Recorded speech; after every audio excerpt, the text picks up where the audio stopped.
Hello అండి, welcome back to Lakshmi Raj అండి. ఇక్కడ చూడండి, కాకరకాయ కనబడుతుంది, పచ్చ కాకరకాయ. దీన్ని పొట్టు గీకకుండా నేను ఈరోజు కాకరకాయ వేపుడు చేద్దాం అనుకుంటున్నానండి. చూడండి, కాకరకాయ వేపుడు ఇది. నాకు ఎండు మిర్చి లేదు కాబట్టి పచ్చిమిర్చి తీసుకున్నానండి నేను. ఇప్పుడు నేను కట్ చేసి చూపిస్తాను చూడండి. కాకరకాయ ఫ్రై కాదండి, వేపుడు. హలో హాయ్ అండి, చూడండి నేనైతే కాకరకాయలు కట్ చేసుకున్న చక్రాల టైపు చూడండి, సారీ, కట్ చేసి పెట్టేసుకున్నాను. ఇత్తులు ఉంటే కూడా బాగుంటుందని టేస్ట్. ఇందులోకి కొంచెం ఉప్పు,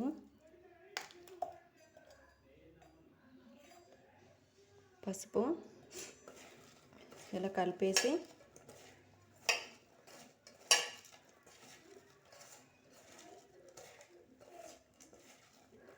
ఇలా టోటల్గా కలిపేసి పెట్టుకుని దీంట్లో వాటర్ వస్తాయండి. వాటర్ అంతా పిండేసి మూత పెట్టేస్తా. కొద్దిసేపు పక్కకు పెట్టేస్తానండి. హలో హాయ్ అండి, చూద్దామండి. చూడండి కాకరకాయలతో వాటర్ ఎలా వస్తున్నాయో చూడండి. పక్కకు తీసుకుంటున్నాను. ఉప్పు వేసాం కదా,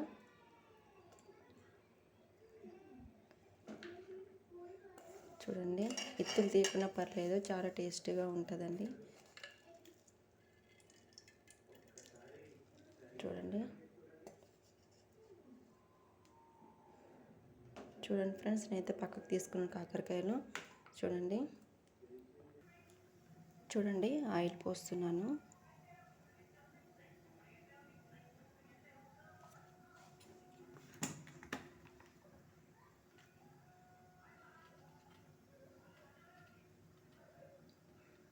ఫస్ట్ గోలించాలండి ఇవి.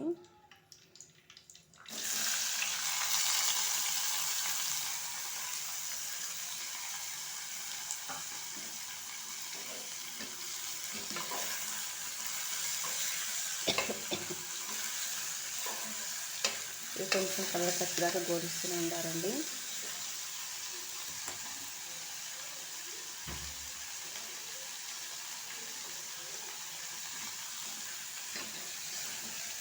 చాలా బాగుంటుందండి కాకరకాయ వేపుడు ఇలా చేస్తే. ఇది కలర్ వచ్చేదాకా గోలిస్తూనే ఉంటారండి.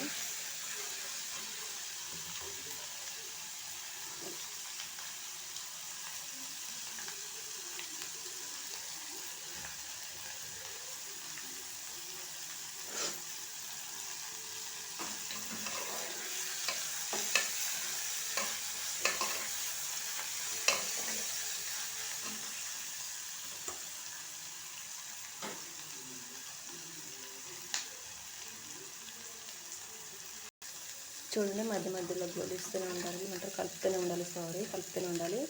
చూడండి, నేను ఇత్తులు ఊరికే తీసేయను, ఇత్తులకి ఇలానే ఉన్నాయి. చాలా చాలా టేస్టీ ఉంటుందండి.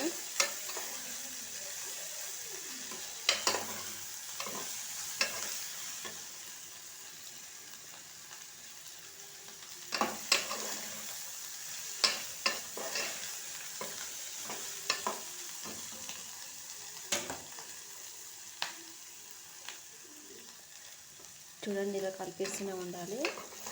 ఒక్కొక్కటి కలర్కి వస్తున్నాయండి.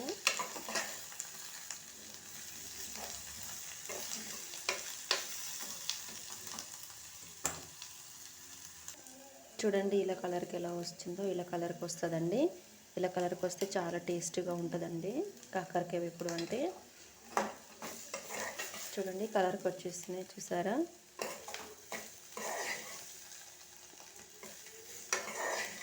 చూడండి, కలర్కి అయితే వచ్చేసాయి ఇవి.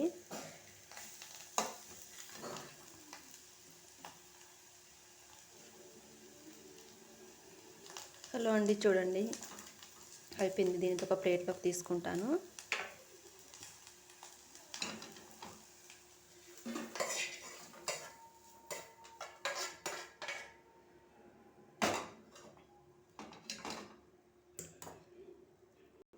నెక్స్ట్ ఇదే బౌల్లో ఆయిల్ పోయాలి కొంచెం.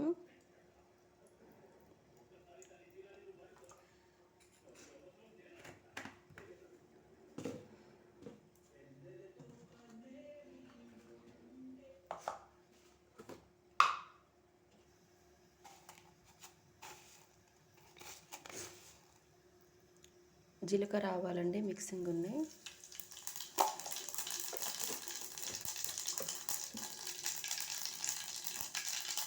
నెక్స్ట్ ఎండుమిర్చి తీసుకోవాలి. నాకు ఎండుమిర్చి లేవు, పచ్చిమిర్చి,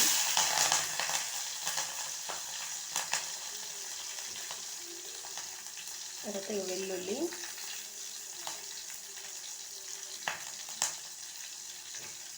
వేస్తాను. చూడండి, మనం ముందే కాకరకాయలో కొంచెం ఉప్పు వేసుకున్నాం కదా, చూసి వేసుకోండి ఉప్పు. చూడండి, మరి అంతలా కాదు, దూరగా వేయిస్తే బాగుంటుంది.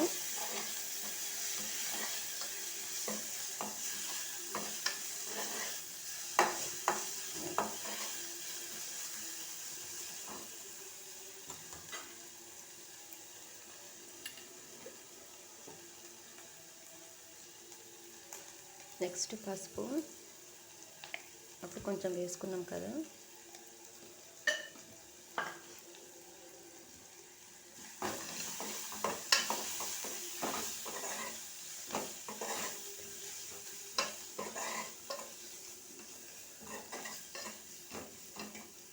ఓకే అండి. ఇవైతే మంచిగా వేగిపోయినాయి. అక్కడ తీసుకున్న కాకరకాయలు ఉన్నాయి కదా, ఇందులో వేసేస్తానండి.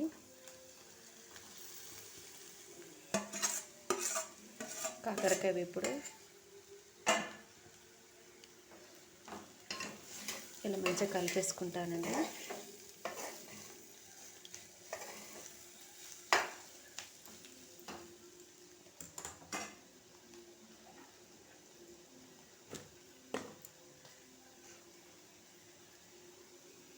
కొంచెం కారం,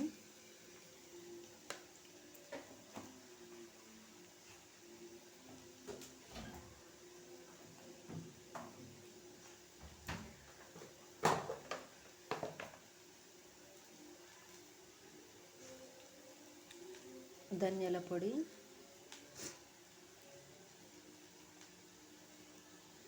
నెక్స్ట్ జీలకర్ర పొడి. ఓకే అండి, చూడండి, ఖచ్చితంగా ధనియాల పొడి, జీలకర్ర పొడి వేయాలన్నా. చూడండి, కాకరకాయ ఎప్పుడైతే రెడీ అయిపోయింది. ఖచ్చితంగా ఉండాలండి జీలకర్ర పొడి, ధనియాల పొడి ఖచ్చితంగా ఉండాలి. టేస్టీగా బాగుంటుంది. ఒక 2-3 రోజులైనా ఇది వేపుడు ఉంటుందండి, కాకరకాయ వేపుడు. ఓకే ఫ్రెండ్స్, మీకు నచ్చినట్టయితే కామెంట్ బాక్స్లో పెట్టేసేయండి. మీరు కూడా ట్రై చేయండి ఎలా ఉందో. చూడండి ఫ్రెండ్స్, కాకరకాయ ఫ్రై వేపుడు అయితే రెడీ అయిపోయింది ఫ్రెండ్స్.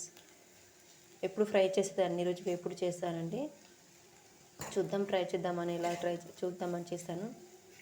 సక్సెస్ అయినట్టే. చూడండి ఎలా ఉందో కామెంట్ బాక్స్లో పెట్టేసేయండి. మీకు నచ్చితే లైక్ కొట్టేసేయండి. చూడండి, కాకరకాయ వేపుడు అయితే రెడీ అయిపోయింది. ఓకే ఫ్రెండ్స్, మీరు కూడా ట్రై చేయండి, చాలా చాలా బాగుంటుందండి.